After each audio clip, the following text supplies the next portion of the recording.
Listen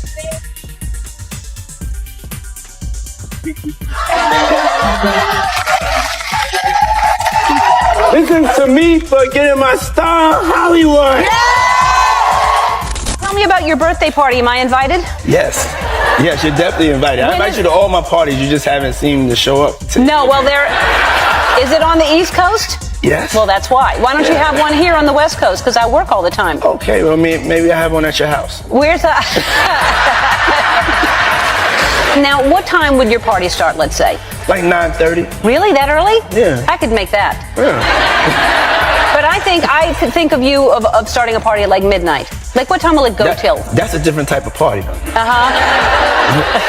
It'll go from like 9:30 to like maybe 3 o'clock, 3 o'clock. And then, we have the top 2 floors of the hotel. Mm-hmm. And then it will carry on there? Yeah. Mm-hmm. Then the after party. Mm-hmm. No, I know about them. I'll listen to the music. Women who talk baby talk in bed.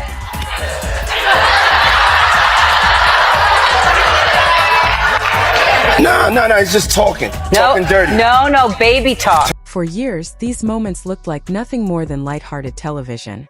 Ellen would ask Diddy about his famous parties, Diddy would joke about the after party, and the audience would laugh. At the time, most viewers saw it as normal celebrity banter. But everything changed after serious allegations surrounding Diddy became public. Old clips suddenly started appearing online again, and people began watching those conversations in a completely different way. When 50 Cent brought more Diddy-related footage and questions into the spotlight, attention also turned toward Ellen. People started asking a simple but complicated question. How much did she actually know? Ellen built her public image around kindness, positivity, and the message of being kind to others. Diddy, meanwhile, became known for his influence, connections, wealth, and powerful position in entertainment. Their paths crossed publicly many times. Diddy appeared on Ellen's show, they joked together, and they spoke casually about parties and celebrity life. Then Diddy's public image began facing serious trouble. Old videos resurfaced, allegations spread, and people began revisiting stories about what may have happened behind closed doors. Still, it is important to separate facts from speculation. Knowing someone does not prove involvement, and an accusation alone is not evidence. At the same time, Ellen had already faced controversy over claims from former employees who described the workplace as toxic. Those allegations damaged the positive image she had built for years. So the real question remains: did Ellen simply know Diddy as a fellow celebrity, or was there more to their connection than the public ever understood? What was it like meeting Ellen, and is she a good person? Let's just all go back to 2017, where I was the first person to call Ellen out before anyone else. You called her out? Yeah. What do you mean? I called her out. I was like, Ellen's not that nice. This was after you went on the show? After I went on the show, and the world blew up about it and was like so mad at me about it, and then someone else said it, and then it was like, oh my god, Ellen's so nice. Oh, okay. Tony Okunbowa was the on-air DJ at The Ellen Show for 11 years. Now he is addressing allegations of a toxic work environment that is threatening Ellen's reputation as the Queen of Nice. While I am grateful for the opportunity it afforded me, I did experience and feel the toxicity of the environment, he writes on Instagram. That statement does not connect Ellen to Diddy directly, but it became important because it raised questions about the image she had built in public. Viewers saw one version of Ellen on television, while some former insiders described a very different workplace experience. In 2022, The Ellen DeGeneres Show ended after 19 seasons, marking the close of a long television run. However, Ellen's connection with Diddy goes back much further. He appeared on her show several times, and the two often seemed relaxed and familiar with each other. One old conversation has drawn fresh attention. Ellen asked Diddy about his birthday celebration, and the discussion eventually turned to the after-party and what happened later that night. You gonna try to be early? Yes, I'm trying to be early. Are you gonna be early for my party? Yes, I am. No. No. You know I have to arrive fashionably late. All right. Not too late, though. Not too late? Not too late, please. What time would you like me there? I'll tell you later. Okay. But not too late. Because, once you get there, the party really starts. Yeah. You know what I'm saying? I got you. I promise you I'm not going to let you down on this big one. All right, For good. real. Good. Your shoes, your feet are going to have blisters. You're going to be dancing so hard. I can't wait.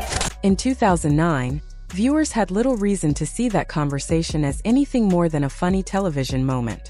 The clip shows that Ellen was familiar with Diddy and comfortable enough to joke about his parties and after-parties. However, that is all the footage can prove. It does not show that Ellen took part in any illegal activity, saw wrongdoing, or appeared in any alleged private recordings. Years later, though, the old exchange started getting more attention because Diddy's private life was no longer being treated as simple celebrity gossip. Allegations, lawsuits, and legal proceedings changed the way people viewed earlier clips. Meanwhile, 50 Cent's long-running feud with Diddy added another layer to the story. Whatever his reasons, the footage brought old questions back into the spotlight. Curtis, people know about this very public, long-standing feud that you had with Sean Combs. So what brought you to this project? Well, Was there anything that surprised you when you were watching the footage? No, that didn't surprise me at all. How did you go about getting the footage? And do you know the intent of the videographer? Why? When you're a reality star, you're so used to being able, you have a camera around you all the time, but when you have that kind of power and everything, I'm going to edit this. And do you think that hip-hop culture was on trial as much as Sean Combs was? Look, if I didn't say anything, you would interpret it as the hip-hop is fine with his behavior. The real issue was not simply that private footage existed. People became interested in what those recordings might show about a world that celebrities never expected the public to examine years later. That is where speculation about Ellen grew. If Diddy's private events were recorded, who appeared in those videos? What exactly was captured? Could any footage confirm the stories being discussed about his inner circle? Those are fair questions, but online discussions quickly moved beyond the available facts. Some people connected Ellen knowing Diddy with her awareness of his parties and the existence of private recordings. From there, they assumed the footage must contain something damaging about her. But there is no proof of that. The question remains, while the conclusion is still unconfirmed. So you're doing the work of the white writers. You understand me? But you're not so when paid. I'm ad-libbing on the show to save this shit, you understand me? You sending me doo-doo, mother. I mean, do you feel that Hollywood is still racist? No. Hell, mother, yeah, they racist. Is you crazy? Now that's why they raiding the house, because they got friends in Homeland Security and the feds, and they said get in there and get them tapes from this trying to blackmail us. Back then, everyone treated it as comedy. Years later, the same comments returned as Diddy faced serious scrutiny. Eddie's later remarks went further, discussing powerful figures, recordings, and alleged pressure. Davis, yeah, that's the monster, and the head of Universal Music Group. What's this mother name? See, he's put Diddy up, and they sacrificing Diddy. They said, nigga, you gotta take this shit. We can't be involved. But Diddy's smart. He filmed every fucking session, so he was fucking live and the motherfucking freak boy that run Universal Music Group. So he got them on some fucking tapes. Now that's why they raiding the house, because they got friends in Homeland Security and the feds, and they said get in there and get them tapes from this nigga. He trying to blackmail us. That's what I believe is going on. Because Homeland Security, they came in there with tanks down there, military 25 deep. This is where the story shifts from celebrity gossip into speculation and conspiracy theories. Some claims suggest private recordings could have been used to protect powerful people or gain leverage over them. But that remains an allegation, not established fact. There is no proof that Ellen took part in such a system, was blackmailed, or appears in any recording. Still, the questions continue to attract attention. If private videos existed, who was actually filmed and what did they show? The discussion became even more complicated when Jaguar Wright began making public claims about Diddy's private world and the environment surrounding young performers. Diddy had been trying to get to Bieber for a minute, and his management was backing him off. But it wasn't until Usher took over management and had guardianship and gave temporary guardianship to the dealer for 48 hours. Yes. Is Usher a close friend of yours? Yes. Is Usher confidant? I guess, yes. Is Usher giving you career advice? Is this an interview or a deposition? Hollywood has always been built around connections and influence. Young performers often depend on powerful figures for opportunities, while Ellen's show regularly featured rising stars like Justin Bieber. That'd be the youngest if you went out with him. Are you a cougar? Do you consider yourself a cougar? Well, I'd like to, but I haven't had the opportunity except when I have a job. And when I have a job, then what happens is that they have to kiss me sometimes. We've discussed this many times. Right. But when I don't have a job, nobody. Did you see? No! Oh my God! No!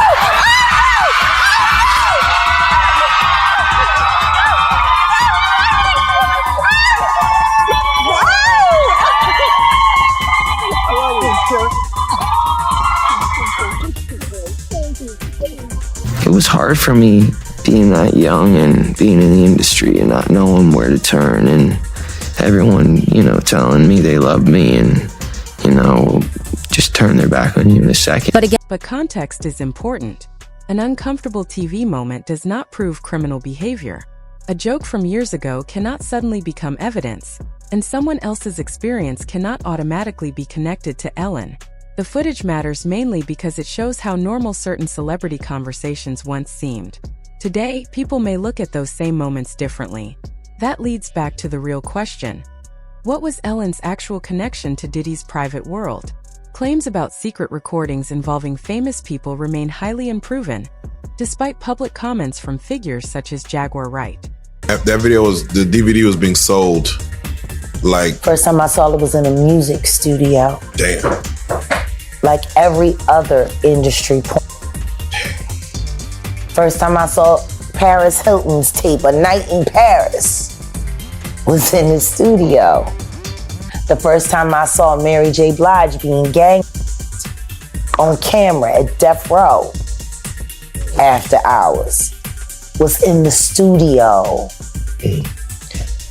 Why would all of this illicit be in a place where music is supposed to be being created, energy, why would all of that be happening? Why would these things be hitting there before they make it out there to the world? At this point, the theory may sound simple.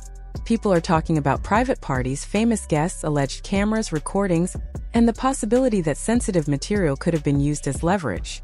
But this is exactly where the story needs to slow down.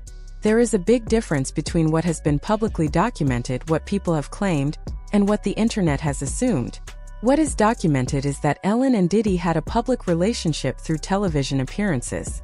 Ellen spoke about his parties, and the two appeared comfortable joking with each other. Commentators and other public figures have also made claims about what may have happened behind closed doors in Diddy's world. Online audiences then connected those separate pieces and began asking whether Ellen could somehow be connected to the alleged recordings. But there is still one major unanswered question. Does any verified recording involving Ellen actually exist? That question matters more than almost anything else. If reliable evidence ever appears, it could change how people understand the old footage. But if no such evidence exists, then many of the theories being shared online may simply be assumptions built around old television moments. This is also why 50 Cent became part of the conversation. His long-running conflict with Diddy means his involvement naturally attracts attention. When Diddy-related footage is discussed publicly, people begin revisiting clips that might otherwise have remained forgotten. However, raw footage has limits. Seeing someone at an event does not explain everything that happened before or afterward. A friendly conversation can show familiarity, but it cannot automatically prove knowledge of wrongdoing. Even attending a party does not establish that a guest knew what every other person was doing. That distinction is important because online discussions often move too quickly from "they knew each other" to "they must have known everything." Those are completely different claims.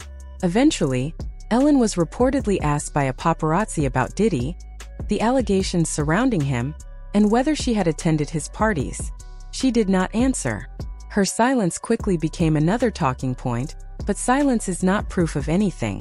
She could have wanted privacy, avoided the controversy, followed legal advice, or simply refused to discuss the subject publicly.